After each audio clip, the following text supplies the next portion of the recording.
قرآن، حدیث اور اجماع یہ متفق علیہ قیاس میں تقسیم ہے۔ قیاس کی شرطیں پوری ہوں گی۔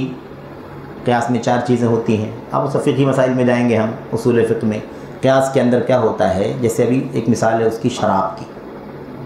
شراب حرام ہے۔ شراب کیوں حرام ہے؟ نشے کی وجہ سے۔ شراب کیوں حرام ہے؟ نشے کی وجہ سے، کہ نشہ ہوتا ہے عقل پر پردہ پڑ جاتا ہے، سمجھ بوجھ ختم ہو جاتی ہے، آدمی نہ حلال جانتا ہے نہ حرام جانتا ہے، کچھ اس کو یعنی اس کا دماغ جو ہے کام نہیں کرتا ہے، تو نشے کی وجہ سے شراب حرام ہے۔ تو اب جہاں جہاں نشہ پایا جائے گا وہاں وہاں حرمت بھی جائے گی۔ جو چیز نشہ پیدا کرے گی وہ حرمت کا حکم وہاں آ جائے گا۔ تو اب ایک دم صراحت کے ساتھ یہ چیز آنی چاہیے کہ علت کیا ہے۔ ایک چیز حرام ہے، اس کا حکم کسی اور چیز پر لگانا ہے تو ایک دم صاف صاف پتہ چلنا چاہیے کہ ہاں بھائی اس کی علت یہ ہے، ٹھیک ہے۔ تو یہ اصل ہے، شراب اصل ہے، اور یہ حکم جس پر لگایا جا رہا ہے وہ فرع ہے، اور حرام کا حکم جو لگایا جا رہا ہے اس کے لیے علت یعنی سبب، حرام ہونے کا سبب۔ یہ سب ایک دم قیاس ایک دم جلی ہو، مع الفارق نہ ہو۔ ایسا نہ ہو آدمی کہے کہ یہی حکم تو یہاں پر بھی ہے، حالانکہ ایسا ہے نہیں، آدمی بول دیتا ہے کہ جیسے یہاں ویسے یہاں ہے، تو ایسا نہیں ہے۔ قیاس بھی مراجع شریعت کے کیا کہتے ہیں مصادر میں سے ایک مصدر ہے، لیکن متفق علیہ نہیں ہے کہ ایک زبان میں قیاس کو کہہ دیا جائے کہ جو بھی جیسے بھی قیاس ہوگا، نہ ایسے نہیں ہے۔ جو متفق علیہ مصادر ہیں جس میں کوئی اختلاف نہیں ہے وہ ہے قرآن کریم، نبی کی سنت اور اجماع امت۔ قیاس کے اندر بھی تفصیلات ہیں، قیاس ایک دم جلی ہے، واضح ہے، اس میں کسی کا اختلاف نہیں ہے، اور ساری چیزیں فرع، اصل، علت سب میچ ہو رہا ہے، تب اس کو مان لیا جائے گا، نہیں تو نہیں مانا جائے گا۔ اور یہ کام عوام کا ہے نہیں، یہ کام علماء کا ہے بھی، یہ کام عام علماء کا بھی نہیں ہے، طلباء کا نہیں، علماء کا بھی نہیں۔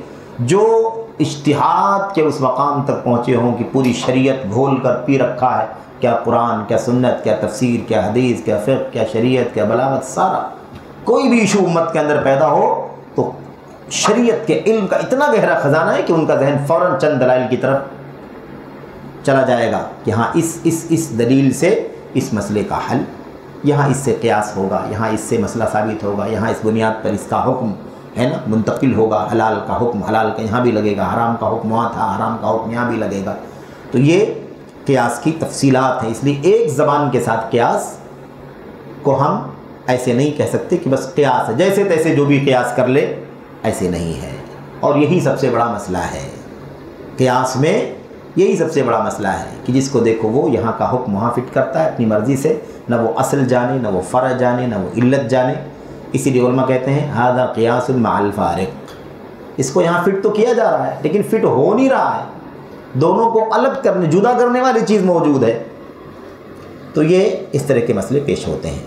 تو یہ بات آئی تھی کہ قیاس ہے مصادر شریعت میں سے، لیکن ایسے مطلق طور پر ہر قیاس نہیں ہے۔ اور امت کا ایک طبقہ تو علماء کرام کا ایک طبقہ ایسا جو قیاس کہتا ہے قیاس ہے ہی نہیں شریعت کے اندر، قیاس کو حجت مانتا ہی نہیں، جیسے علامہ ابن حزم وغیرہ ہے، داؤد ظاہری وغیرہ، لوگ کہتے ہیں قیاس مانتے ہی نہیں، ٹھیک ہے۔